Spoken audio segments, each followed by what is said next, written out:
Hello everyone, today we talk about the Langobardia minor. Look at these beautiful Longobards in here. This is a picture taken from a Beneventan Exultet, that is a liturgical work dated to the 10th century. And today I decided to discuss this part of Longobard history. I'm very keen on the Longobards for many reasons. I wrote a thesis once on them, chiefly about their military history, but I kind of love them, and I think are this unjustifiably overlooked topic in Western history. I don't know why. There are probably certain linguistical distances because it was substantially almost all Italian history, and I don't know, maybe people prefer to study the Franks, who were this larger thing, at least at a certain point. For instance, at the end of the 7th century, the major power in Western Europe was definitely one of the Longobards, as the Franks had basically split up into 4 different kingdoms. Say the Christian power, because indeed the Visigoths had been wiped out by Arabs, and the Caliphate of Cordoba surely was a very powerful thing as well. But I mean, the Anglo-Saxons were fragmented. There was no other, and I still think most of the, what people get about the Longobards is substantially, they were bloodthirsty barbarians that arrived to Italy and destroyed what was left of the Roman Empire, and that's it. That's all you hear about the Longobards in popular culture, and essentially just the fact that they were conquered by the Carolingians. Usually an easy, what is remembered as an easy way. Although it's much more complicated. As a matter of fact, we will see that at least with the Southern Longobards of the so-called Langobardia Minor was the name that was given to the the southern part of the Longobard kingdom. Now we will try to give a bit of background, of course, because today's story is mostly concentrated on the post-Longobard kingdom history. That is, what was left of the Longobards as a rump state, essentially, after the Carolingian conquest in the southern regions of the Italian peninsula. That saw the development of these duchies that were left into principalities, and that were quite interesting. That had certain characteristics on their own, and they arrived substantially up to as an autonomous political entity, if not independent de facto, until the Norman conquest of southern Italy. So why do we distinguish them? Well, the Longobard. I made several videos about the Longobards. I created a playlist on them, and I already discussed in, I think, fair, at least in outline, the major problems of interpretation of Longobard history. Essentially, there is an old historiographical prejudice that today is being debunked by the most sophisticated, the most refined, say, historiography, the most up-to-date one. But unfortunately, people are, as I was saying, popular culture are stuck to the old view of the Longobards as sort of fragmented, chaotic thing that never. As a matter of fact, it's the whole opposite. The Longobard kingdom was one of the most solid and centralized political entities that existed out there. If people just studied what happened after the Longobard invasion of Italy, they would know that. But unfortunately, nobody does, and nobody actually acknowledges this. All the people care is to attach the stereotype of the Germanic destroyers to these people, but it wasn't really so. And what was amazing about the Longobards actually is that we're probably the Romano-Germanic kingdom that maintained the most properly Germanic character in practice, especially in terms of political and conception. And there were those who, however, managed, differently from the others, to build basically the most centralized structures, and it wasn't probably much because they were Longobards or because they had this Germanic background. On the contrary, the whole thing actually passed through an environmental condition that was essentially the fact that Italy had gone destroyed almost completely before the Longobard invasion. So when the Longobards arrived, all it took for them is to take out that few of the Roman land-owning elite that was still there, that had created so many problems to the Ostrogoths, to the Visigoths, etc., and basically to restart a kingdom from scratch. By the way, it's interesting that such uncohesive people like the Longobards were, when they migrated into Italy, were able essentially in one generation to create a kingdom that was to last till the very end without anyone basically opposing to it. And this is the key to understand, because usually the Southern Longobards are credited as the ones who basically wanted to destroy the Longobard kingdom. There is nothing more false, historically speaking, than this, and we will see it today. And they were facilitated essentially because there was no cultural resistance from a senatorial elite which had disappeared. So even the Italian population, whatever you want to call it, came basically to embrace the Longobard socio-political models, because they were essentially the models of freemen.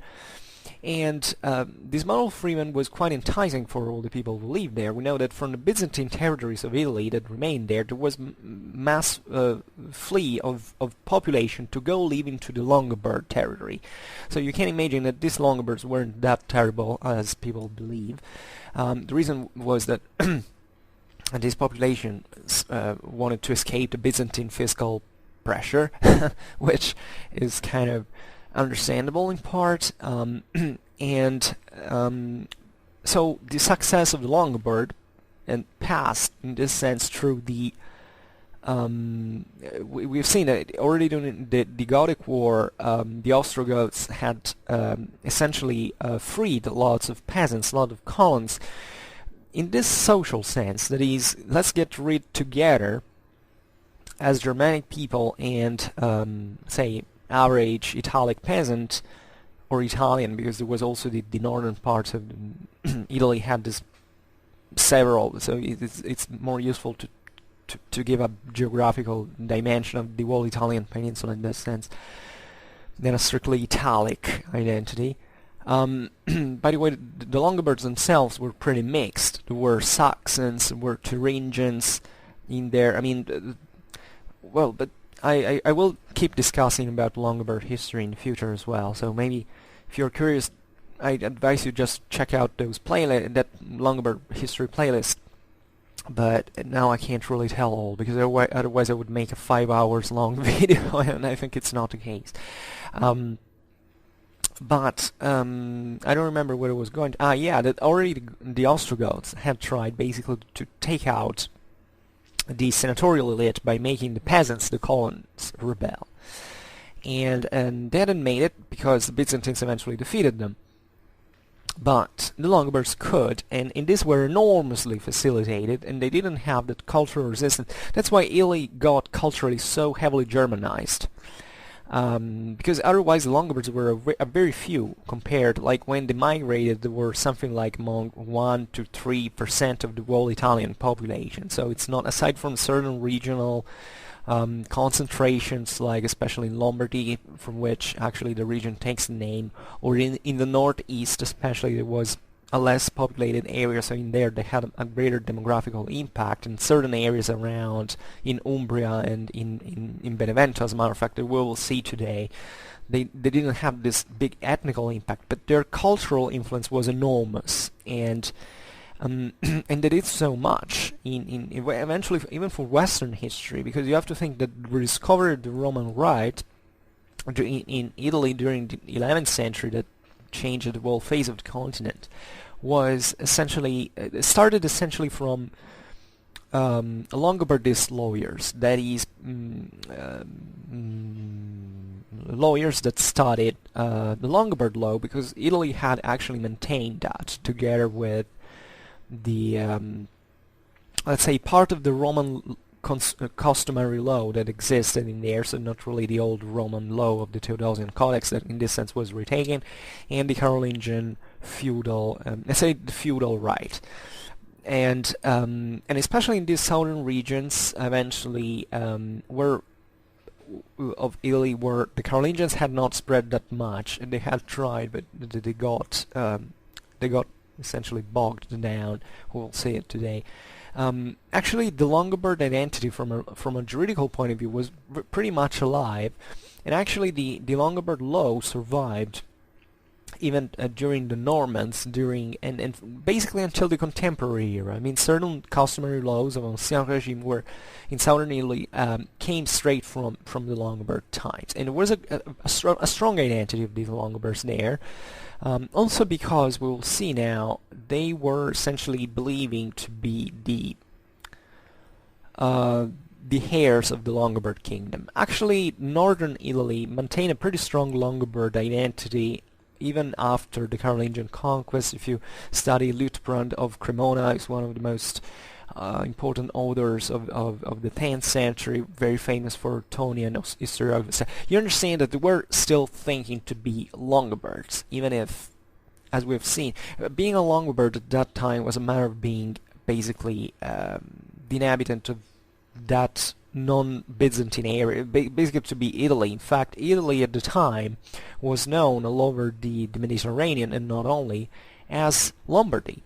As a whole, obviously it was an approximation, but the Arabs called them Lombards, the Vikings called them Lombard. I mean, that was Lombardy, point. And that tells you how big the impact of the Longobards actually was, and this is witnessed also by this other this very big legacy that actually the Longobards left out there, for not talking about think about Paul the Diacon aside from history, but think also about the role in the Carolingian Empire. The Carolingians drew a lot from Longobard administration because it was much more advanced than them. The Longobards were light years ahead in terms of political and public administration compared to the Franks. So these things should be get straight from anyone who wants to start studying Longobard history, because if one thinks that this is a matter of opinion, simply doesn't know about anything that has been written about Longobards in the last 2 generations, if not 3, and this is how we study them today.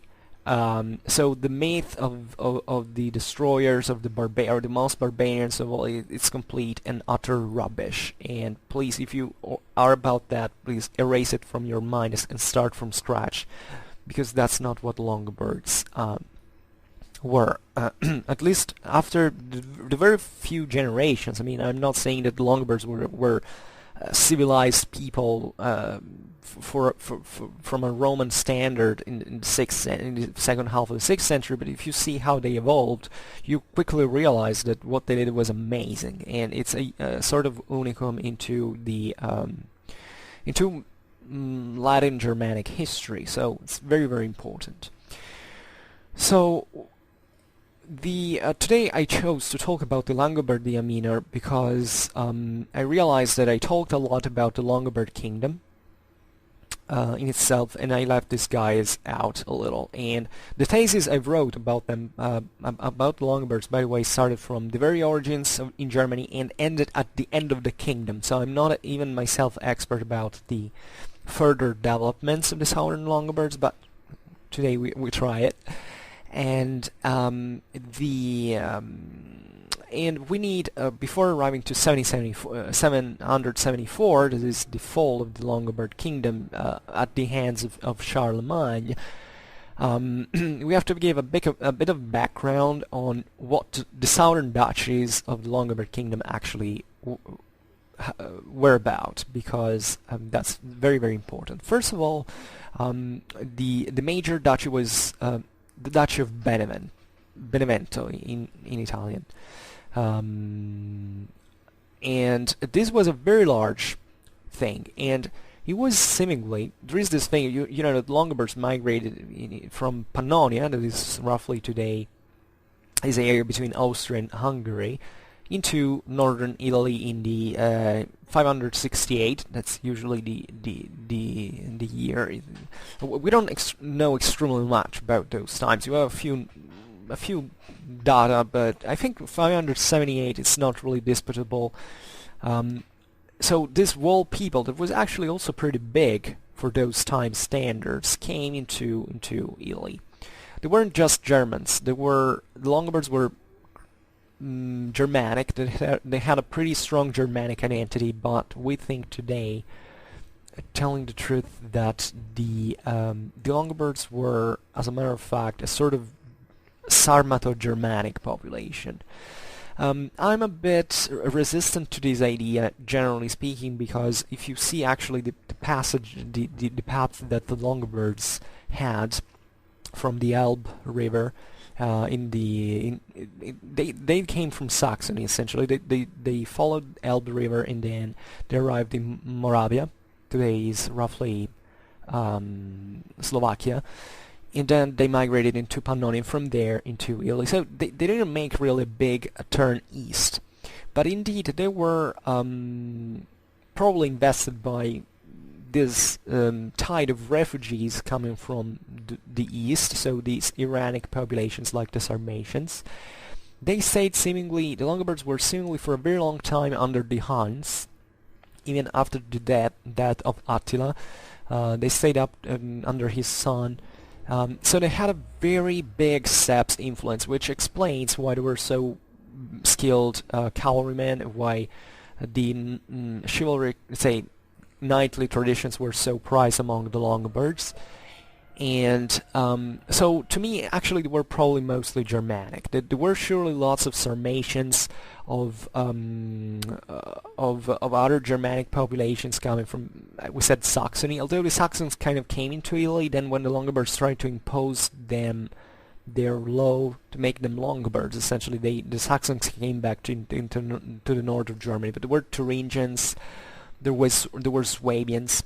As a matter of fact, there were also some certain Turkish populations mixed with them. So there were Romanized populations. I mean, in Pannonia, the Longobards had dwelled indeed amidst this Celto-Roman population, in part. So they were probably quite mixed, but that was their role. And they came in there. I don't remember why I was talking about this. Yeah, because I wanted to say essentially that the Southern Dutchies in southern Italy seemingly predated the Longobard invasion. You would say, but how was it possible? Well, the fact is that the Longobards had participated in some numbers that probably didn't exceed a few thousands, which is already a large number for these times, to the Greek Gothic War into Italy. They were essentially Byzantine mercenaries. They came fighting in there for the empire. Seemingly they were discharged because they were quite unruly and violent, and they did a lot of mess. That was when they saw Italy and they started to say, "Oh, this place looks fine," and because Italy indeed was still very wealthy, at least for their Pannonian standards, in spite of all the devastations of the plague that had struck the peninsula and all. So they decided to come in there. Obviously, the situation is a bit more complicated. Even in here, probably there is even a theory that is pretty plausible that it was actually the Byzantines who came the Longobards into Italy, who asked the Longobards to come into Italy, especially to create a sort of shield in the Po Valley against the Franks that at that time were looking at Italy with lust as well. At Byzantine Italy at that point after the Reconquest. But this is not important. What is important is actually there might be evidence of certain Longobards, I don't know even how to say that, but units, at least military units or garrisons that existed into southern Italy and were settled by the Byzantines in southern Italy to control the area. And it's kind of normal, because at the time of Byzantine there was a very great shortage in manpower. The Byzantines, at a certain point after they conquered Italy, they took their mobile army and went back fighting in the east, so they had to leave someone in there controlling the situation. and it was obviously Roman administration and Byzantine garrisons and all, but seemingly these barbarians made body of that. In fact, even the Ostrogoths that had been defeated in part, especially in the northeast of Italy, were settled. Actually, they were left where they were. In fact, these Ostrogothic garrisons, at a certain point, as the Longobards arrived, they simply opened the gates to them. In fact, telling the truth, the Longobard invasion was not violent at all. It was violent more in the center of the peninsula than in the north, because in the north it's where the Longobards wanted to settle, so it would have been pretty stupid to destroy anything, or the few that had remained. By the way, northern Italy at that time was also not that extremely wealthy. It had certain big cities, for some of the largest cities of the empire, telling the truth, but it was still not this extremely wealthy area, but it was a good place to settle. Even the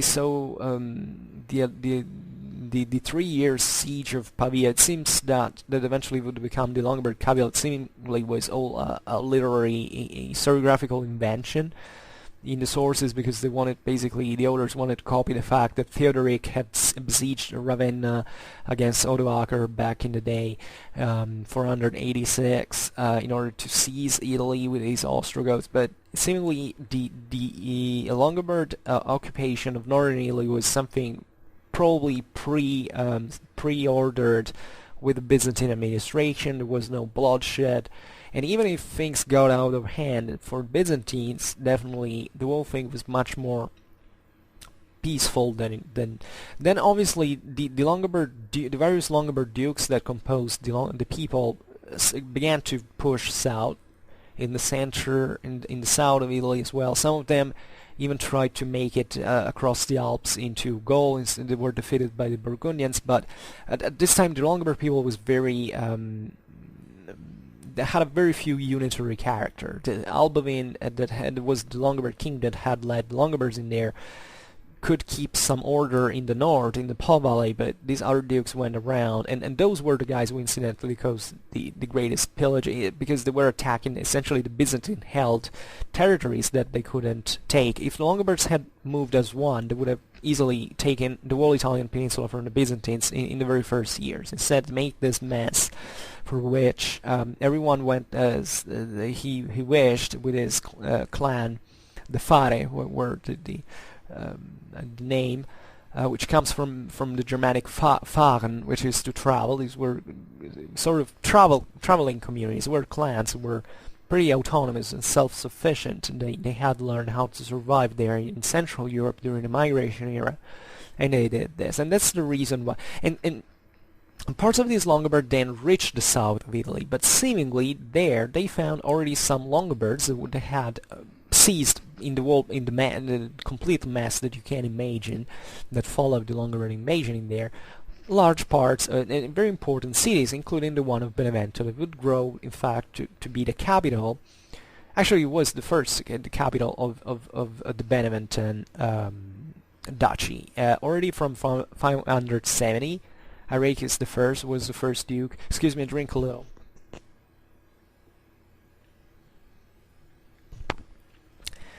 So actually, there is evidence of this continuity, and this is interesting because basically the Duchy of Benevent was much more Romanized in this sense, because it had belonged to the Longobards from, at least from a time to which there was still a Roman, a Byzantine administration in there.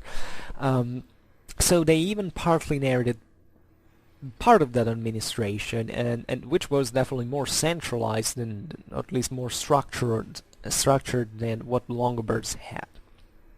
And this seemingly made of the Duchy of Benevent. Now, Benevent is now I haven't put a map, but it's essentially this.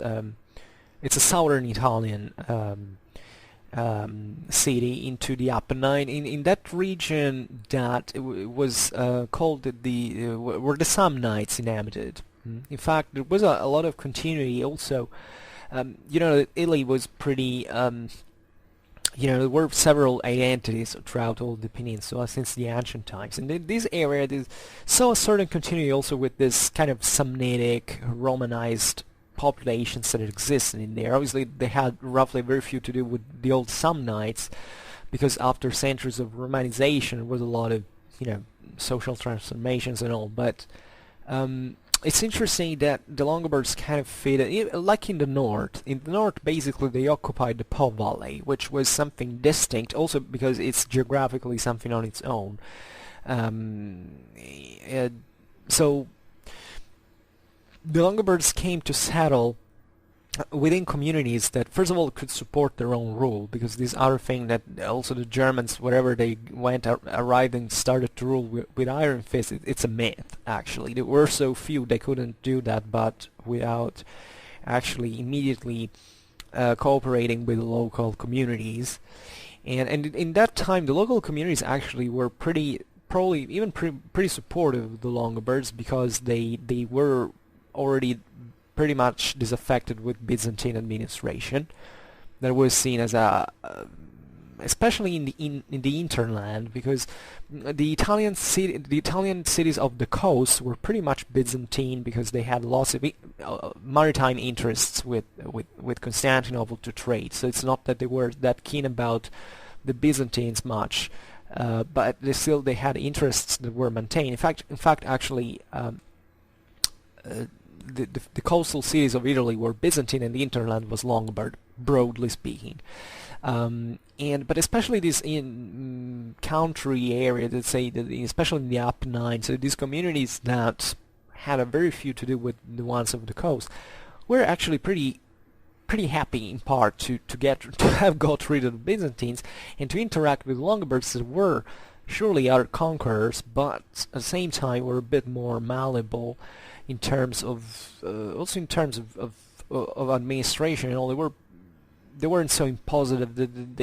They kind of exploited what were already existing there, and they began basically to drive these communities actually to conquest part of the Byzantine territories in turn. So this kind of a very big deal of syncretism in here, and that's why the Longobards weren't at all what they've been described like. Actually, the whole propaganda about the Longobards it's because we have the only sources we have at this time are the ones of the popes, of the Pope and the Byzantines, and which were the enemies of the Longobards. So what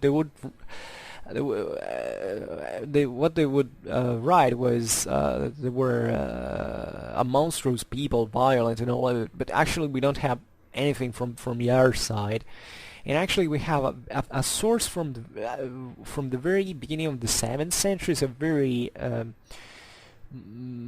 say a moment also what it should have been a moment of major probably depression of the European situation, even in Italy, which I think it's a northern Italian source. It actually says it is good that the Longobards came, because they gave order to what otherwise would have been a mess. This is something you find also in Gaul with the Franks. Think about Gregory of Tours. I mean, this idea that these were invaders and came to destroy and to see, it was actually very, very if it existed, which definitely did in some measure at the beginning, kind of got overrun by simple coexistence and by common interests immediately. So the Duchy of Benevent, as we've seen, was something peculiar. Say the Northern Kingdom went kind of developing this kingdom with a capital, with a palace, with public functionaries, with a, in this sense, a centralized administration that progressively eroded the ducal power, because formerly the administrative districts of the Longobards were duchies, as we've seen, which stressed the fact that there were military commanders, because the duke comes from the Latin dux, that is the leader of the armies. There is one that ducere in Latin means to lead, essentially. The Franks, for instance, had instead comital administration. That was a bit of a mix between it also stressed partly the military, but it was a bit more Romanized. And well, the Longobards were about this firmly military thing. And the interesting thing, seemingly, is that the only place where you find the comital title was in the south in the Duchy of Benevent, because that was a more Romanized area. So it's interesting also to see these differences. But how could this difference be maintained? Because actually, by the beginning of the 7th century, the northern kingdom had control of the whole Po Valley. It began to expand eventually into Liguria, and it seized it, and into Tuscany. So this was basically the major part of the kingdom. There was also the northeast, that is often credited to be this northeastern nobility was so intolerant towards Catholicism that wanted to destroy the kingdom of Pavia. It's completely false, historically speaking. There's not been even a single moment into which the northeastern Longobards of the so-called Austria, that is the northeastern of Italy at the time, wanted to destroy the kingdom. It never happened. There were at best certain dynastic, neither, because the Longobards didn't have a ruling dynasty, but they elected their kingdom. By the way, I think the Longobard kingdom is the only functional example of functional Germanic royal election into a Latin Germanic kingdom that didn't degenerate into dynasty. And actually the Northeast was pretty collaborative with Pavia. They had also the same strategic interests, that was to stem the Avars and the Slavs on the eastern frontiers. And if anything, there were just struggles for whom had to arrive to the throne, but never think like that these Longobards opposed the kingdom. On the contrary, they were happy of having it. So this was the main block of the kingdom of the Longobards. The Po Valley, the northeast, that doesn't figure as Po Valley, but it's still part of that.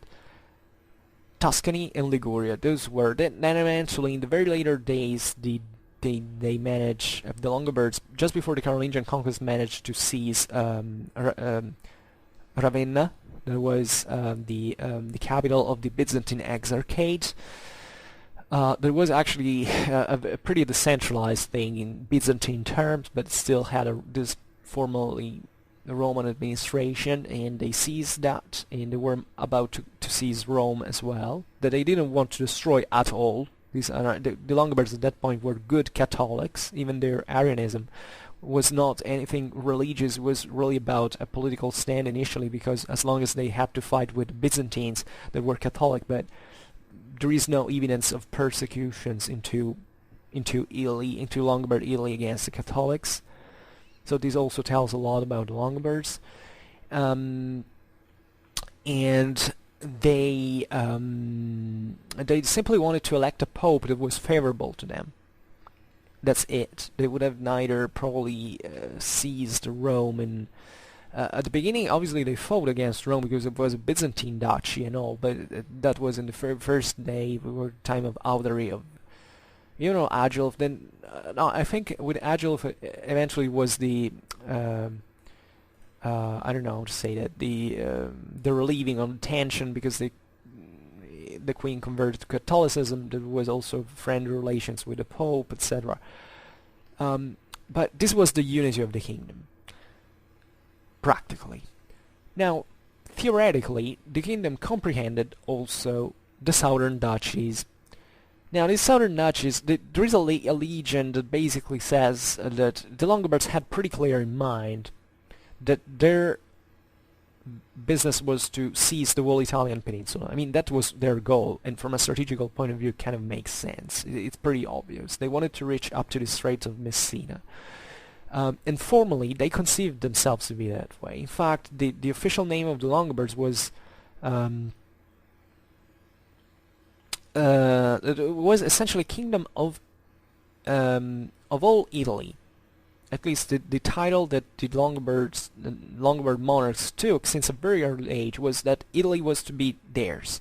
So obviously in there was a big thing of, a big deal of the fact that there were still the Byzantines in Italy, so that was a pretty effective slogan to say, okay, we have to kick these guys out. But it's still very, very important to see that these people that had come straight from Central Europe, from the Barbaricum, there was a very low degree of Romanization. Actually, when it came into Italy and started, to understand how things worked, their horizons were set into the whole Italian peninsula. That is, we have to take that, and they were about to do it. If the Carolingians had not invaded them, they were just about to complete the whole conquest of the. But throughout most of the Longobard history, there was a problem, is that the southern Longobards, chiefly the ones of Spoleto in Umbria and the ones of Benevento in that would be Campania essentially, but it was a broader thing, because it encompassed both sides of the Apennines. It was something pretty large. Were divided, territorially speaking, by from the Longobard kingdom by the Byzantine lands, because essentially existed the main Byzantine territories in the central Italy were the Duchy of Rome and the Exarchate of Ravenna. Now these were, by the way, first of all, very competitive powers. The Duchy of Rome soon, we know that I think at latest, at the beginning of the 7th century, we still find a Byzantine garrison in there, but after that it was just the Romans actually, and the popes organizing the everything, and it was a sort. In fact, they even fought. I mean, the Duchy of Rome and the Exarchate of Ravenna fought sometimes. In the Duchy of Rome, the Pope even allied himself with the Longobard of Tuscany sometimes. It's very to understand how dichotomies are senseless when talking about his history. It was all very fluid, and the Exarchate of Ravenna on the Adriatic Sea. And in the middle, between these two entities, was a corridor that went through the region of Umbria, that is in the middle in the Apennine, and this was dotted with Byzantine fortresses and garrisons. They were easy to keep because they were on the Apennines, on the mountains. It's very easy to especially in those times, and considering the resources. We were talking about a very poor age of. In terms of material culture, there was a lot of poverty, a lot of even making large military expeditions was something difficult, etc. So there was this corridor that basically Byzantine corridor that divided the Longobards of, of the north, let's say, and the one of this so-called south. And the Duchy of there were these two duchies, in fact, in the south. The Duchy of Spoleto, as we've said, and the Duchy of Benevento. The Duchy of Benevento was the largest one. It was the most powerful. It carried out expansionist politics on its own at the expense of the Byzantines. And people say, oh, these guys wanted to destroy the Longobard kingdom. How? First of all, they didn't have any hope to do so in the first place, because they didn't have the resources for doing such a thing. Secondly, they had no reason for it. I mean, they were surrounded by Byzantines themselves. What do? You go fighting across them against the bigger kingdom? What for? And actually, these duchies, southern duchies, always practically recognized the Longobard king of Pavia. The Longobards felt throughout the whole of the peninsula to be still one people. The Longobards were extremely traditionalists. They believed into their Germanic identity. They believed they were a unique people, and when the kingdom was created in the north, they said, okay, fine. They even paid money to them. And if you really want to tell it all, the ones who were more sneaky towards the north weren't the one of the Longobards of Benevento, who also participated to the kingship, because Grimoald at the point went into Pavia to be king. So where was this opposition? Who knows? But people who don't read sources have to tell that. Actually, the ones who were a bit more sneaky were the Dukes of Spoleto. Those were, as a matter of fact, because Spoleto was, first of all, there in the mountains of the Apennine in Umbria and central Italy. They were there essentially. That's a hell of a position, actually. The Duchy of Spoleto was even survived into Carolingian times to be the dukes even to be crowned emperors by the Pope and all. I mean, there was a big and since it was closer to the Kingdom of the North, it was a bit easier to kind of for the kings of Pavia to say, okay, let's try to seize that. So sometimes the dukes of Spoleto allied themselves either with Rome or the Exarchate, sometimes actually fighting also against them. because there was a sort of expansionism of the...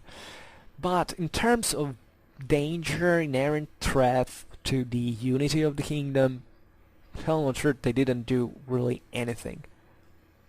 Because it was impossible in terms of resources, I repeat this, and also impractical. What for?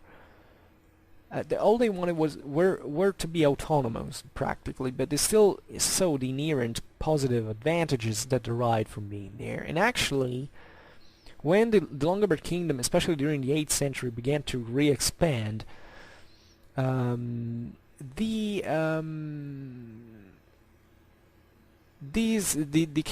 Longobard kings of Pavia actually quite easily subdued even the Duchy of Spoleto and the one of Benevento. And the reason is, in fact, it is not that they were rebellious in the sense that they were fighting against them. They were rebellious because basically the local community, the local aristocracy, when a duke died, they elected another duke that maybe was not that fine for what the king of Pavia wanted, and therefore what simply took for the Longobard army of the north to march into the Duchy of Spoleto and the Duchy of Benevento without shedding blood. Simply, I mean, yeah, there were certain battles sometimes, there were small things. I can't think only at one. Once it was an ambush, it was done by the Duke of Spoleto and the Byzantines against the Longobard army. But, you know, I mean, basically there was not even need to siege these cities that were otherwise well defended. Like Spoleto and Benevento were, you know, they are even located in two places were difficult to take. Simply took for the Longobard army to arrive in there and enter the city without bloodshed. So what was this threat? Actually, the Longobard king appointed a new duke, and then this duke lived on. And when he died, maybe the local aristocracy tried once again to put one other one that wanted to, you know, and then well, things started again. But is this a threat to the unity of the kingdom? I don't think so. And actually, the Duchy of Benevento was pretty friendly to the Longobard kingdom in the north. The Beneventan dukes were also married with the ones of Austria, the one in northeast of the Friuli region. They usually married the as dukes. They usually married women of royal blood from the north. Grimoald even became king of the north. I mean, it was a pretty substantial. And when the Longobards basically invaded the Roman territories, the Byzantine, often the Beneventan troops participated, even ones of Spoleto participated to the Longobard army. So where is this fragmentation that is always stressed, and I read everywhere on the internet, aside and not on my serious history books, that where is it? You have to prove that to me. Then I know I'm, you know, nobody ever in history has won, especially when public authority was not enormously strong, has always tried to sneak out and to try to carve his own autonomy and all. But, you know, if you take what was happening in the Frankish kingdom, these guys were spilling guts all the day long. They were killing each other all the time. And what did the Longobards did in this sense? Where's the inherent weakness of the Longobard kingdom? There is not, as a matter of fact. We have a history of public authority that constantly expands into the territory. The dukes, so these alleged, terrible, resistant figures that came to decline. So what's the deal, really? And interestingly about the Southern Longobards, so now we've said it all. This was the premise, essentially, passing to the history of the South. What is fascinating is that there were administrative features of the Langobardia Minor that actually were pretty advanced, even compared to the Kingdom of the North. because of that Roman legacy we were talking about before. For instance, the Northern Kingdom at a certain point is created these Gastals. Now the Gastals were public officials that were meant to rule over the duchies. To basically, if a ducal line died out or he was deposed or killed, the kings of Pavia would send these administrators in there. Interestingly, every administrator in every Longobard duchy there was a certain amount of land for these administrators to work in there, into a palace that was essentially equating to the palace of Pavia, so that every subject could go there and make an appealing to the royal authority against the dukes and all, against abuses and stuff like that. And this thing would go straight at the palace of Pavia and be judged by the king himself. So it was actually pretty amazing justice system functioning in there. And this thing worked, and it went on, and the Longobards had a great juridical practice. The Longobard dukes, differently from the Carolingian counts, were they were literate. They participated to trials. They wrote. They read. That is a very big civil advancement for those time standards, and we fortunately also from an historical point of view we are plenty, at least compared to other Latin Germanic kingdoms, of actual charters, of actual written documents from those trials, for those. Even we have a lot of testaments. I mean, the Longobards wrote. The Italians at this time they had a very well-off middle class, differently from France, where there were just only the nobles were already pretty strong and could control. But there was also a lot of economical activity, of trade activity. Like 8th century Italy is the one that begins eventually to expand, to re-expand with trade and all. I mean, in Europe, the Longobards, in the sense, were on the lead in terms of civil administration, of juridical practices, and the Longobard law was in this sense an amazing thing. It was a Germanic law, so conceptually a very primitive one. It is substantially a list of laws, not like the Roman law that is a complex juridical system with categories and say it's a much more, it's a very diverse thing. But this law, these laws functioned and were used for centuries to come, proving that we're actually pretty effective things, and the Longobard rulers were actually pretty effective ones. They had some very good kings, really. Well, the figure of the Gastals was already seemingly there in the south, in some measure. They developed it much more easily, for the simple reason that, differently from the rest of Italy, it was not that there were many dukes. The Duchy of Benevent was a very large thing. So basically the ducal power was able to basically almost emulate the one of, obviously not in size and power, but let's say in terms of administration, to actually emulate the one of the north, with its own Gastals, you know. That obviously also the north sent there his own Gastals, you know. But let's say that the local administration in the south was pretty advanced already, only autonomously. This is important. So maybe we'll tell these stories in another occasion. I mean, the fact, because I really want to get to the post kingdom times.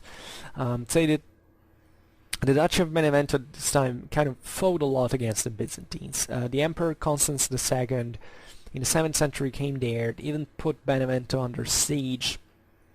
And the Longobards managed to resist, and they even ambushed the Roman army and caused lots of losses into the Apennine passes. Were the same passes where the Samnites ambushed the Romans back in the day.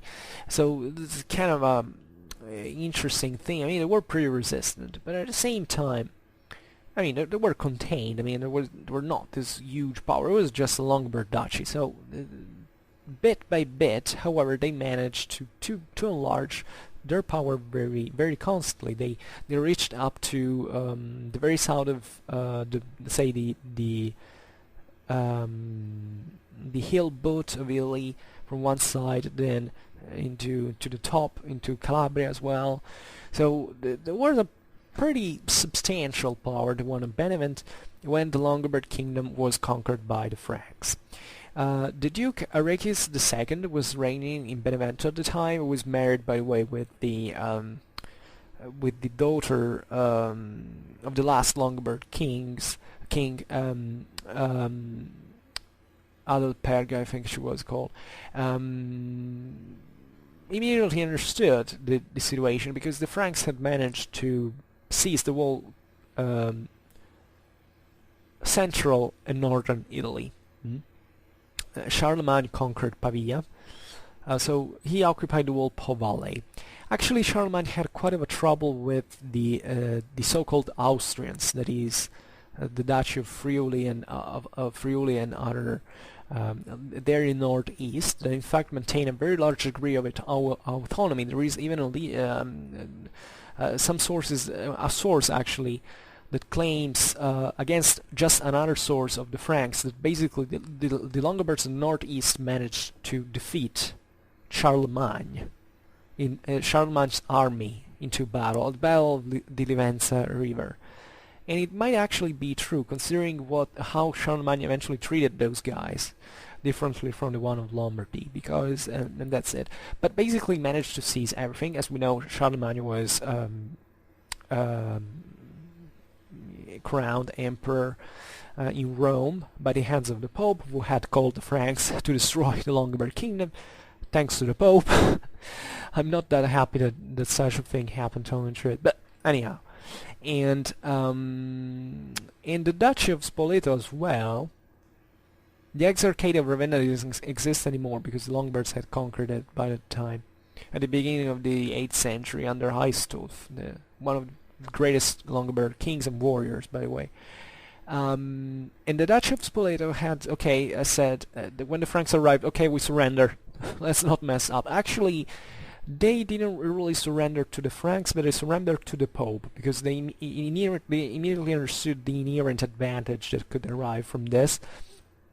The Longobards had also their particular head cut. You know, German peoples had their own hair fashion that was an ethnic symbol, actually, and the Longobards of Spoleto, basically, when the Carolingians were about to destroy, I don't know whether during the siege of Pavia overall, but they cut their hair at the Roman way, and they made a note of allegiance to Rome, to the popes. So basically they said, okay, to the Franks, okay, we were parts of the Pope now, so you can't touch us. Yeah, it was pretty clever to do, by the way. But to say, the Carolingians managed to basically subdue also the Duchy of Spoleto, and in fact the Duchy of Spoleto basically belonged to the Holy Roman Empire, differently from the Duchy of Benevento that actually was part of the south. You know, the Holy Roman Empire stopped essentially at the Duchy at Rome and Spoleto in the south. Also, yeah, Spoleto was a bit autonomous, but it was still Francicized. It was still part of the Frankish world in part, and the Carolingians eventually sent there certain comital, certain Carolingian counts, but not really with iron fist, because actually the Carolingians were they cared very much about Italy to remain to remain under them. They feared that Italy could rebel, so even when they came in there, they didn't immediately substitute all the Longobard dukes with their own Frankish counts. It was very progressive. They waited for them to die out naturally, and then eventually to substitute. It was a very progressive thing, because Italy was on the frontier of the empire. It was pretty unstable area, so they couldn't really be harsher than much, and that's why they granted some autonomy there. And naturally the Franks wanted to to extend their power actually on the Wall Peninsula, chiefly because the south of the peninsula was ruled by the Byzantines still. At least it was strong Byzantine influence that was taking advantage of the destruction of the Longobard Empire, actually the Longobard Kingdom, to penetrate in there, in the general instability, so clashing with the the Duchy of Benevent in this sense was a very important strategical entity because it could play in the middle between the Franks and the Byzantines. By the way, the Franks were fighting with the Byzantines also into Istria and in the lagoons of Venice, because those were held still by the Byzantines. So there was this attrition between this very large Carolingian Empire and the Byzantine Empire. So roughly southern Italy was in the middle. It was a very big playing ground for these powers to which the Dukes of Benevent were necessarily involved in international matters and all. They were enticed by both sides. And so Arakis II was the Longobard Duke of Benevento at the time. First of all, what happened is what the kingdom of the Longobard Kingdom was occupied by the Franks. It wasn't actually destroyed. The Franks destroyed almost everything in terms of political entity they found, but not the Longobard Kingdom. The Franks, first of all, highly estimated the Longobards. They considered themselves to be basically their only peers into Germanic Europe. They were quite respectful of them. There had been marriages between the Franks and the Longobards and all. Basically, the only reason why the Carolingians invaded Italy is that the popes called them for doing that. I mean, obviously there was a general interest because Italy was rich, especially the Po Valley was relatively easy to keep on into the Frankish Empire, but they actually respected the Longobards, and therefore the Longobard Kingdom survived institutionally into the Carolingian Empire. In fact, the Italic kingdom that you find into the Holy Roman Empire was nothing but the same Longobard Kingdom, in continuity, institutionally speaking. And in fact, Charlemagne assumed himself the title of King of the Longobards. So not saying, I'm the Frankish king and I rule over the Longobards, but I am the Longobard king myself. So these are very subtle things to do, and they're very important, historically speaking, to stress.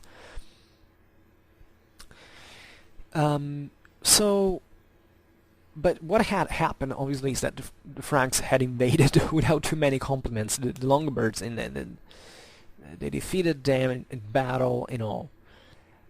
So what happened is that a lot of Longobards from the north actually took refuge into the last free Longobard lands that were in fact the ones of the Duchy of Benevent. For instance, Paul the Deacon went there. Even were actually lots of other Longobard nobles, and also part of their intelligentsia basically went there. Think about Paul the Deacon, indeed. Even if Paul the Deacon was then involved into the Carolingian things, actually the brother of Paul the Deacon was seemingly the guy who led the rebellion against the Franks into the north, and then even managed to seemingly to defeat the Frankish army. But in fact, his Historia Langobardorum, Paul the Deacon is the greater writer of the early Middle Ages, together with Bede the Venerable, Gregory of Tours, and Isidore of Sevilla. And seemingly the Historia Langobardorum was written for the Franks. In fact, it stops at Liutprand. That was the last king, the last Longobard king in the 8th century that had positive relations with the Franks. The others went to war with them. So it kind of wanted to, seemingly, he probably also didn't tell the whole story. Indeed, it would have been beautiful to know what Paul the Deacon actually thought about Longobard. The Carolingian invasion of Italy. Carolingian conquest of Italy, as a matter of fact. But the important thing is that from the perspective of the Duke of Benevent, basically you had all these Longobards coming from the north. And being the last Longobard free power. So he did something very clever. He took the title in Latin was Princeps Gentis Langobardorum, which means literally, and very simply, Prince of the Longobard people.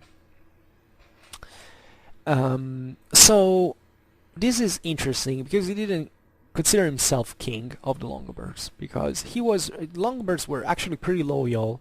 They had a very loyal edicts. They considered themselves to be very he couldn't name himself king because he hadn't been elected in there. He just assumed this title of princeps that actually means the first one. So the guy was a rump state now, and he understood that, so he wasn't so arrogant to claim himself to be king. A Longobard would have never done that. The Longobards were actually very, very respecters of their own institutions. But it was still clever to do, because basically he transformed institutionally a duchy into a princedom. There's not a few. Also in terms of, of spaces of political action, parts of dynastization, but also most especially as a sort of leader, because also Longobards always were obsessed by this military aspect of their rule, in part, as most of the Germanic people. So that he understood this very cleverly, and he decided to be also a political referent in this sense, for internationally speaking, for what was happening around. So he took in this measure he took the legacy of the Longobard kingdom on Benevent. So the Franks didn't like this at all. Actually, they wanted to destroy that rule and to absorb that as well. But Italy is a terrible battleground, and not even the Carolingian armies could actually make it into the Apennine to actually curb the power of Arakis. And and they tried it actually more than once. From 791 to 806, Charlemagne's son Pippin actually sent these invasions, and they put the Duchy of Benevent under great pressure and at great risk. But a very few gains could be obtained in there, and basically the Beneventan Duchy just ceded a very few lands, and even the Carolingian gains were very few, and eventually the same Carolingian rule was eventually to decrease in part, and the Beneventans took over once again on some of those areas. So at this time, actually, Benevent was actually rising in power. It was being adequately fortified, also because it's in a top ground, basically. So at this time, fortifying in such position was a very important thing in terms of to create a pole of attraction in terms of political, military power and all. And there was a moment of splendor of this duchy. However, it progressively began to decline. Not much because of well, there were some factors. Where first of all, at this time, there were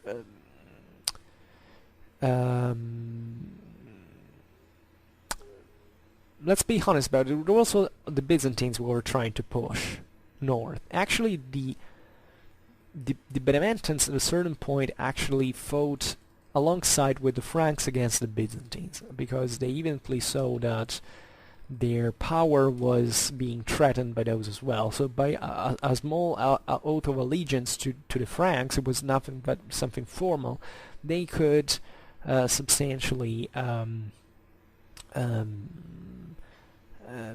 save their skins against the Byzantines who were also trying to push. By the way, the Byzantines at a certain point were trying to re-establish the Longobard kingdom with a general rebellion of Italy by backing the last Longobard king's son, Adelchis, who had taken refuge in Constantinople. So at that point, the Beneventans said, okay, what do we do? And they decided to back the Franks, actually, because they understood that if the Byzantines had managed to do such a thing, that the first ones that would have gotten their power incredibly resized in there to the south would have been exactly Benevento, and therefore they decided, okay, now that we know that the Franks can't really make it much ahead into our territory, we have tested their capabilities and they're busy elsewhere, mostly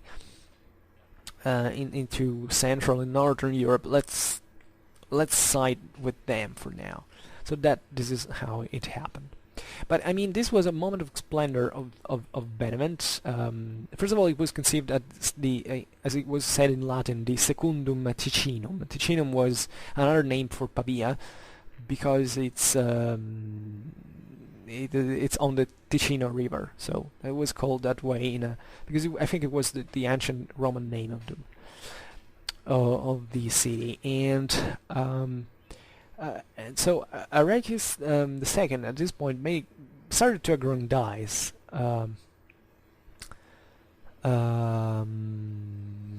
his twin Pavia, let's say, and he began even to build up a certain a new princely palace with even its own sort of national church. You have to think that there was called Saint Sophia, like the Byzantine one. You have to think there was a lot of syncresis in there, and they had Frankish influences and Byzantine influences together with their own national Longobard identity. So the Duchy of Benevent was structuring institutionally and ideologically as a sort of center of the whole Longobard people, with its own liturgical tradition. There was a particular chant that was spread in there. There was a lot of particularism into Europe at this time in terms of religious. The Franks were kind of flattening homogeneous, making everything more homogeneous, but in these frontier areas there were local identities kind of still resisting to this, and there was even a sort of the famous Beneventan script, that it was essentially an early medieval Latin writing that was stylized on the base of the Longobard tradition. And this was this typization that you can't say, and it was also quite widespread at the time, also in the area of the south of Rome, of the Abbey of Monte Cassino as well. So Benevento was also influential from a cultural point of view. It had a court, it had people studying in there. It was a fairly dynamic center considering the times, and so there was this kind of back and forth for some time to understand essentially what would happen in terms of a local power with the Franks and the Byzantines. And this went on also with Aregis' son Grimoald III and all. And there were other attacks also of the Franks. And by the way, the Carolingians established the Kingdom of Italy. Once again, it was essentially a copy of the Longobard one, same capital Pavia, with Ludwig II, famous Louis II. It was a hell of a kingdom. I like very much the Frankish Kingdom of Italy at the time under Louis II.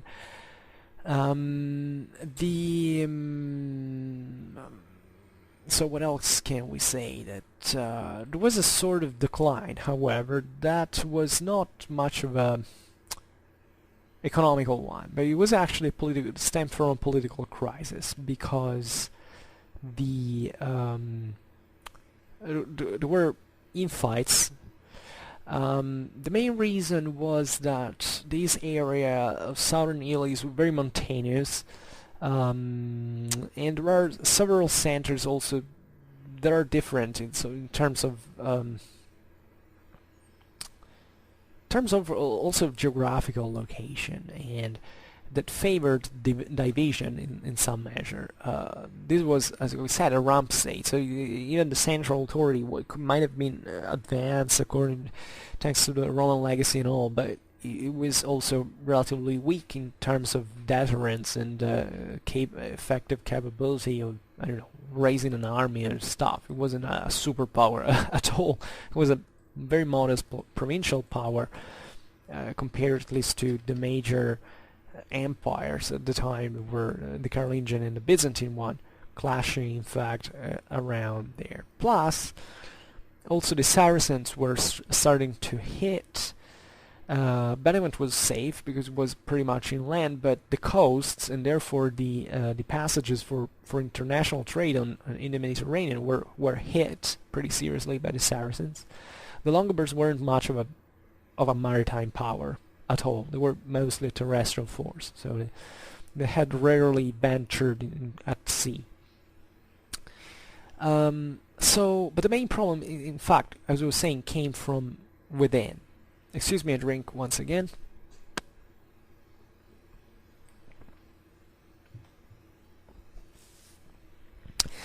And a problem was posed by the rise of another city in the coastal area of Campania, that was Salerno, and what was grown to actually surpass Benevent into power. So you have to think there was also a lot of political gaming that was done from the external. So the local Beneventan nobility was kind of split also because of external influence of corruption. The Carolingians and Byzantines kind of tried to turn the Longobard aristocracy one against the other. So certain clash for powers occurred, and in 849 the factions basically came to an agreement between Radelkis and I think it's Sikonulf into which according to which the duchy was actually split in two. So with the relative principal centers, Benevent in the north, let's say, so the interland of the mountains and all, and Salerno on the coast. So this basically sanctioned an autonomy that was increasingly augmenting, especially of Salerno from Benevent, and there was it actually triggered the rise also of other powers, other centers, chiefly Capua, that is an ancient Roman city, located in a very fertile area of Campania. It's mostly an agricultural center, and here the local Longobard castles began to autonomize themselves as well. So the tensions coming from the external increased because the Franks every once in a while were launching their expeditions to recover southern Italy, in part, chiefly against the Saracens, but also against the Byzantines. The Longobards were in the middle. The Saracens were pillaging all around. The Saracens began also to settle into the south of Lazio, eventually launching raids and all. And you have to think, by the way, that in this southern area there were still certain independent independent Byzantine, let's say, city-states. There were namely duchies or princedoms. Take Naples, for instance. So there was all coastal centers. Gaeta, Amalfi.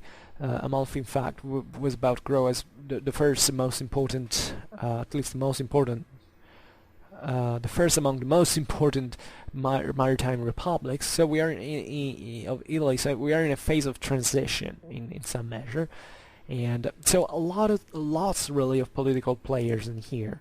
And some of these Byzantine Christian powers actually were allying themselves with the Saracens. The Saracens managed to found into southern Lazio a base on the mouth of the Garigliano River, from which they launched raids and all. And it took a lot before in 915 basically the wolf forces of Italy practically went destroying it definitively, and that's how the Saracens were kicked out from there. And it was a very complicated thing, really. And we can't maybe, I don't know, I will make another video one day about the complexity of these relations, but because they are fascinating, as a matter of fact, and especially what I find fascinating is where they were so theoretically culturally different. And in southern Italy was this very great particularism, because it was a Frankish Carolingian / feudal influence. There was the Pope, with its old political uniqueness, and Roman legacy, There were the Byzantines, so with their own subtle administration, where there were nets of relations with these smaller powers. There was these maritime city-states.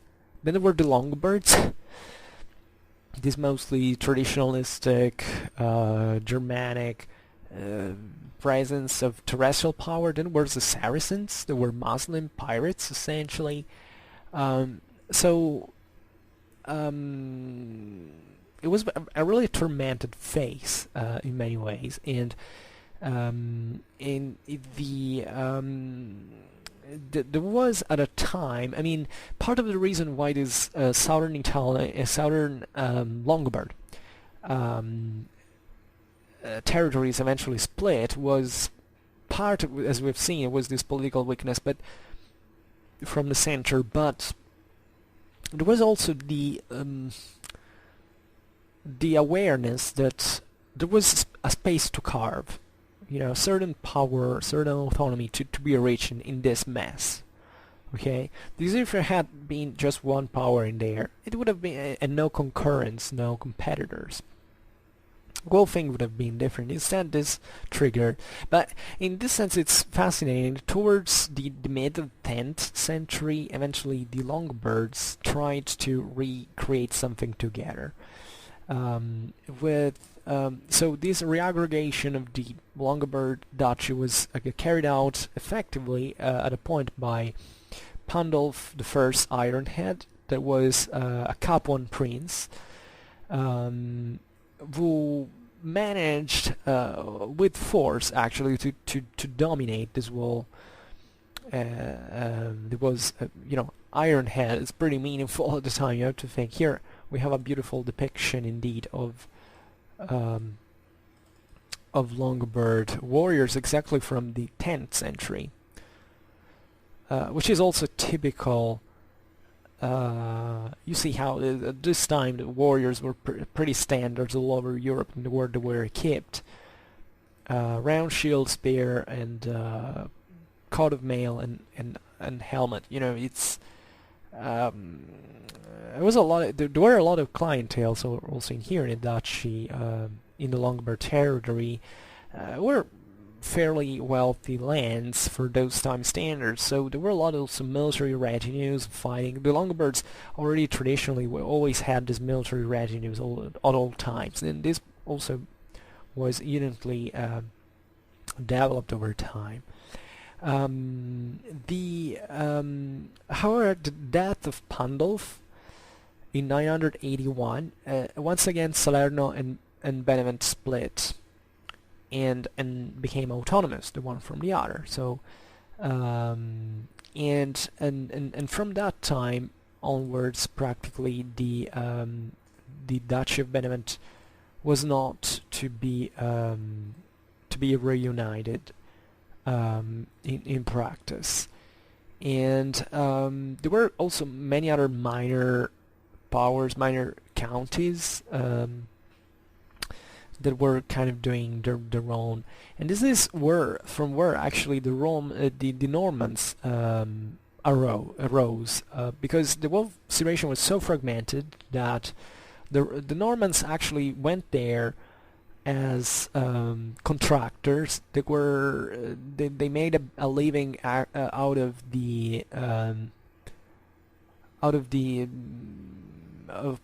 protecting the pilgrims that went into the Holy Land. And southern Italy, that was usually a place where they had to pass. So staying there, they noticed this political fragmentation, this continuous warfare going on, and they were hired actually by the same Longobards dukes to fight as mercenaries, and that's where they began to carve the wall. But however, there is something to say. It was something inevitable. There had been certain things that had triggered that situation. For instance, the Byzantines, from a certain point onwards, had managed to take a big part of southern Italy, including the Longobard domains. In fact, the Apulia, that was, by the way, also one of the most fertile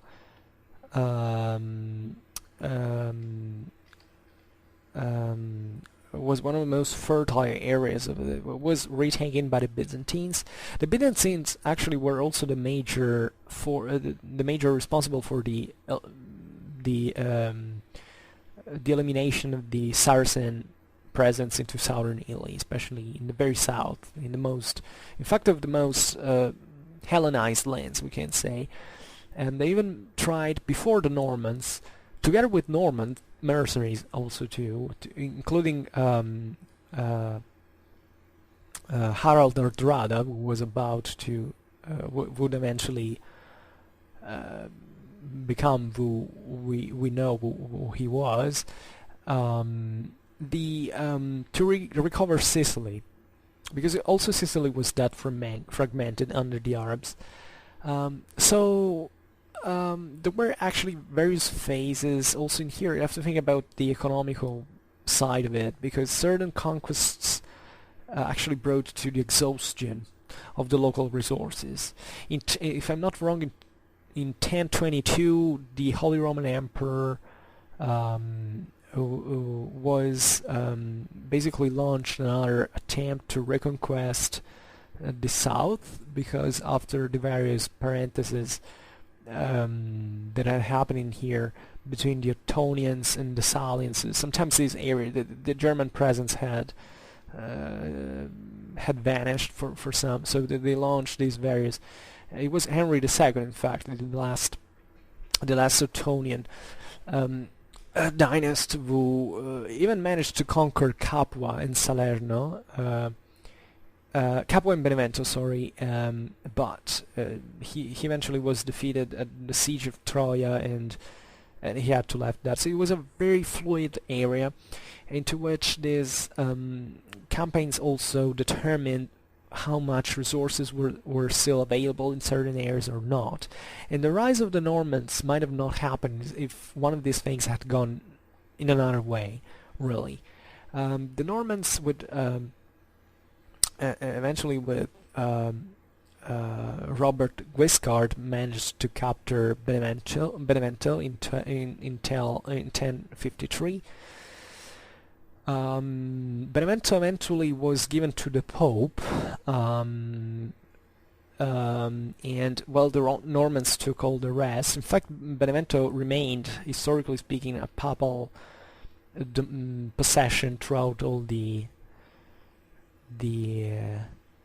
I think even up to the contemporary era, because there was this idea that in a way or another this center was prestigious enough to be ceded to the Pope. Then eventually the Pope kind of led, partly the Popes fought against the Normans initially speaking, and they were defeated at the Battle of Civitate, and managed and then they kind of backed the Normans and allowed them to conquer Sicily and to as a papal fief, essentially.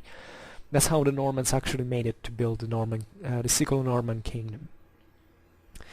But let's say that what is important here is that the Normans emerged from this Longobard environment as mercenaries, so they were given the opportunity to do that. In fact, also the very first Norman domination was similar to that, because I think the first possessions in southern Italy were pretty large, were the ones of Reinulf Drangot,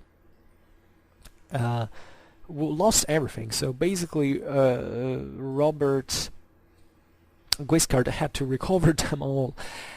So the Hauteville had also these problems of stability, and eventually they compensated them just only by conquering Sicily. But this is just for saying that the southern peninsular Italy was a very messy place where the political and military balance could be revolved at all times.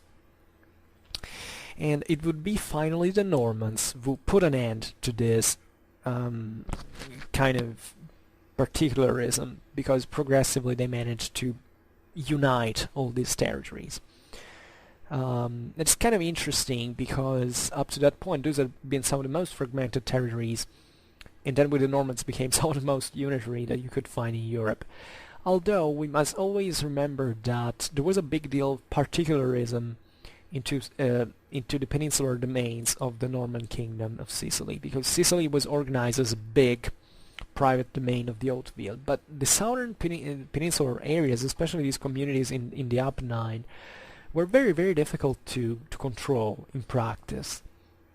So the Siculo-Norman Kingdom has always remained as a sort of Sicilian power that was trying to impose its power over the peninsular Italy, and even the same Norman counts that were sent there to rule eventually kind of mingled with the local Longobard aristocracy and to try to autonomize themselves from Palermo, so in Sicily. So it's that complicated, really, and a big deal of this actually went on thanks to the Longobard identity. It was pretty strong in there, and that had this very ancient, I mean, half of a millennium of customary, of local customary organization that actually survived well through the centuries, even after the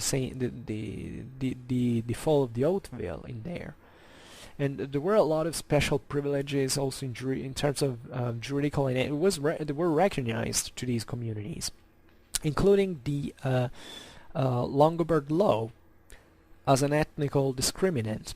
Basically, the fact that they had to be judged according to their customary law that was Longobard, so not Roman, like in the Byzantine territories, not a feudal, and this gave them naturally some privileges that were maintained there, and it remained always very strong. So in 1076, basically Robert Guiscard conquered Salerno, the Longobard Salerno, that up to that point had been the most powerful Longobard center. So with that, and what is interesting here, it's not that Salerno was declining, it was just that the Normans were a hell of a military force. And on the contrary, the last ruler of Salerno, the Longobard Guaimar IV, who ruled between 1018 and 1052, had remarkably consolidated the Salernitan strength. And so this was also all this passed through very harsh fights, through bloodshed, through very harsh fighting. And so the fall of Salerno in 1076 basically marks the to the autonomous political presence of the Longobards in southern Italy, and that's how practically the last Longobard power finished in there.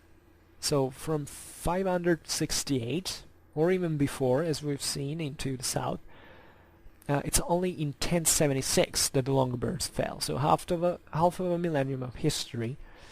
That definitely left a lot of legacy locally, and the Longobard civilization actually remained alive, working.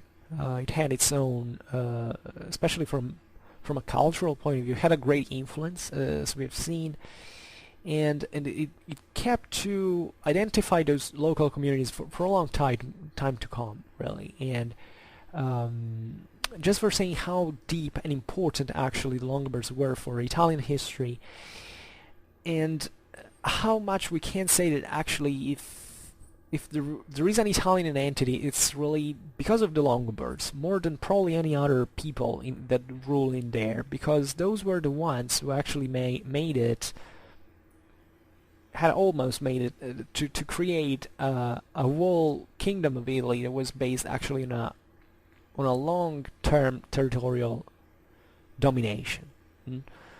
Not like the Ostrogoths that they were actually pretty formidable as well, but they were wiped out by the Byzantines. And I'd say that the Carolingian conquest of Italy was the event that put an end to this thing. And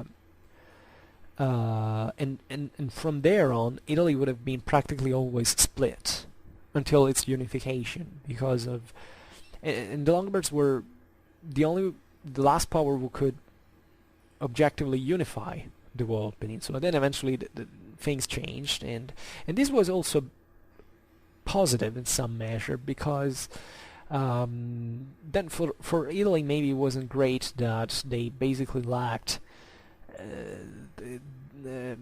hundreds of years of political unity compared to other powers. Actually, Italy in this sense had, with the Ostrogoths and the Longobards, had the chance of doing it even before all the others in Europe, but it failed. But from this failure, you still have to think that the Italian city-states prospered.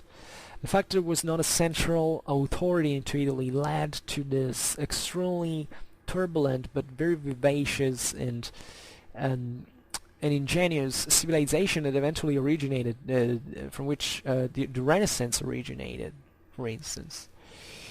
And as I was saying before, the Longobards made a lot actually for this, because they were the ones who kind of tried to expand this system at the time, that made some of the most advanced laws at the time of Germanic Europe. They gave this idea that there was a kingdom in there. There is not a few, really, because I don't know, if the Longobards hadn't created a kingdom at the end of the 6th century, they might have as well developed a bit like England, with all these small kingdoms of ducal nature that, well, in the case of England, they kind of eventually kind of unified. With England, it took centuries for doing that, and also a big deal of Viking of external pressure that so that as a shared need. And instead, the Longobards gave something unitary. That is the Longobard kingdom of Italy. That is this thing that at least encompassed central and northern Italy into the Middle Ages, into the Holy Roman Empire. Something that remained for centuries and centuries. I mean, up to basically up to the time that Napoleon didn't disband the Holy Roman Empire. It was still a kingdom of Italy. It was essentially a Longobard one. And institutionally speaking, it was a it's interesting to talk about this. I think Longobards history has to be studied. You can't seriously claim to be any connoisseur of early medieval history if you don't know Longobard history. And I out there on the internet, I haven't found anything like what I'm talking about relatively to the Longobards. There are just a few cheap documentaries, like very short ones. Nobody cares. It's as if this thing never happened, and that tells you how many problems we really have as a civilization today. That we have a very selective memory. We decided to essentially to emphasize the importance of something that maybe was not even so important, and then to neglect other parts of it for no reason. I mean, maybe reasons are there, but they're not justifiable. So I'm very, very sensible to this, because I think that actually Longobard Italy is one of the most important chapters of the world early Middle Ages, and if you don't understand that, you can't probably understand neither the Carolingian Empire in some measure, nor the world developments, actually Italian history afterwards. But also lots of other things, because as I was saying, with the Roman Rite, you can understand how the Roman Rite was rediscovered if you don't know what the juridical tradition in 11th century Italy actually was. And the fact that people began to rediscover Roman law because not because a manuscript arrived from somewhere, and that's a stupid way of reasoning. It's because the same people who were there needed that manuscript and went searching for it, and that's how it's a bit like the Renaissance. It's not that these books arrived from the East. There is this idea that the Middle Ages was this dark hole from which it just sufficed for Byzantine scholars to arrive with their classical books to make it into the Renaissance. I mean, in the academic world, these are today like very laughable ideas. I mean, there was all a precondition that asked for those things simply because people who were there knew that they could have it. So and eventually they worked. They in kind of let's say that having taken them, eventually they were grafted, partly inserted into a knowledge that was already extremely developed. And the same goes for the Longobard juridical tradition. That's what sparkled the interest for Roman Rite. It's not Roman Rite that came from the East as a manual to be applied to a society that was otherwise completely different. It was the other way around. And these are things that if one doesn't understand, there's a few one can do about it, because I realize that not everybody obviously has a thorough, comprehensive knowledge about this from a historiographical point of view, but this is at least the base of how we learn on which we learn history today in every university of the world. So unfortunately, I'm very, telling the truth, I'm very I never like to say, oh, I know this because I went to university, or who knows, because I think that a person can know a lot, even more than a PhD, even without having got a PhD, but it also takes intelligence. I mean, I know people who read about history books for all their lives and who still haven't done that extra step, intellectually speaking, to understand the whole thing from a deeper point of view. So sometimes it really takes for these things to be explained thoroughly, and the first thing you get is relativism. Right? It's like with the Longobards. I'm sure there is someone listening to this video who thinks that the Longobards are still barbarians in practice, and but at that point it's not a problem of what I said or what that person has read. It's the problem is that person evidently doesn't know what he's talking about, and the problem is for him or her is exactly that if you don't know what you're talking about, or you simply ignore what exists more in addition to what you know, you have no base for thinking it. You can't guess it. You don't have the dimension of the problem you have. That's a serious problem with knowledge. You have to stay open to the idea that your ideas can be always wrong in the first place, and what is important is that in the academy we study things on a scientific base, not on a matter of opinion.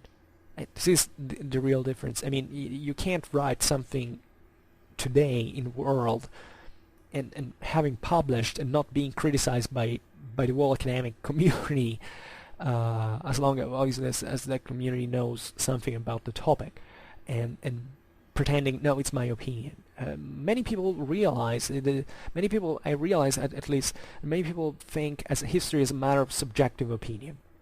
Like, I learned it a bit in this way, reading here and there on the internet, on books in part, and I formulated my own opinion about it.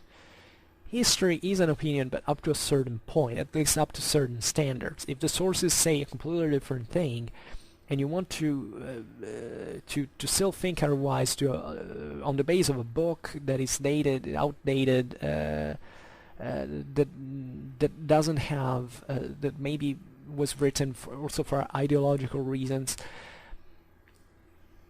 what's the value of your knowledge, objectively? That's the real problem. So please, if you have any, first of all, if you have any question about Longobards, please ask, because that's one of the few fields into which I can provide some truly valuable, at least a certain decent quality of information. But secondly, if you have never heard about these things, which might happen, or if you have any prejudice, just stay open to what I say about it, because I do it for you, essentially, because nobody's paying me now for talking hours and hours about these topics, and my satisfaction is at least to have given some information that you can put to good use. And I will keep talking about Longobards history. It might not happen that enormously frequently, I realize, but up to now I made already some video about Longobards, and although there is so much else to tell about them, this is the 6th video I think I made. I think already what I've said is enough, is interesting enough. I've said in outline at least the major